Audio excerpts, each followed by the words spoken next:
But I meet you a lot in networking groups. You're very bright, very sociable and very strategic. So we've asked Heidi to come along today and share. So from collectivedesigns.com.au, she's not going to plug her business, but is going to share about a networking tip. So thank you so much, Heidi. Thank you very much. And following on from Brendan, that's going to be a bit of a tough one. You're fine. I'm very grateful to be here tonight. One of my biggest tips in business is being able to give freely without expecting anything back from anyone. I believe in the giver's game philosophy, in the fact that getting to know people well enough to know that you can help them without any expectations of them giving you business back. I wanted to touch on a story, very much so that I have been in the jewellery industry for over 4 decades. It's predominantly a generational business. It's also predominantly a male-driven business. As a young female managing businesses and then taking on an international brand into the country, I was very much on the outside of many events and very much networking. In 2011, a couple of suppliers in this country decided that we were going to do a roadshow around Australia. That involved 5 cities in 2.5 weeks, 35 jewellers, suppliers with a hell of a lot of value on the road, and we had a lot of security. But what we were forced into, considering that our reps didn't talk to each other, we didn't look at each other's ranges because we were competitors. We might have been copying designs, or we were going to steal their clients.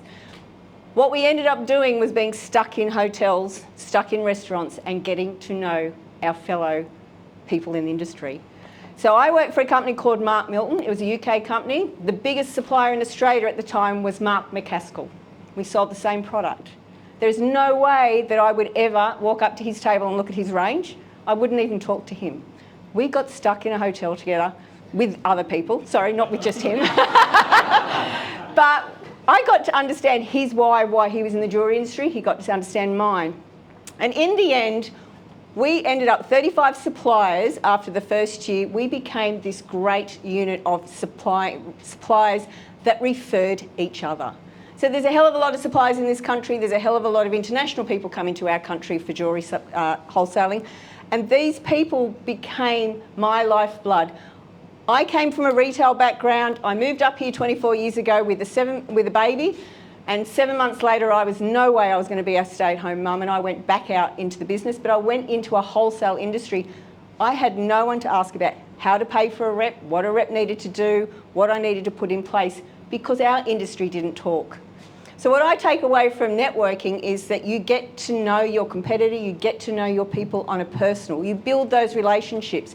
You understand their why. You understand what drives them, their passions, to make sure that you understand all of that, because you never know when you can be in any room or any situation where someone asks for that particular person, that can make a difference. So that giver's game philosophy is all about making sure that you give.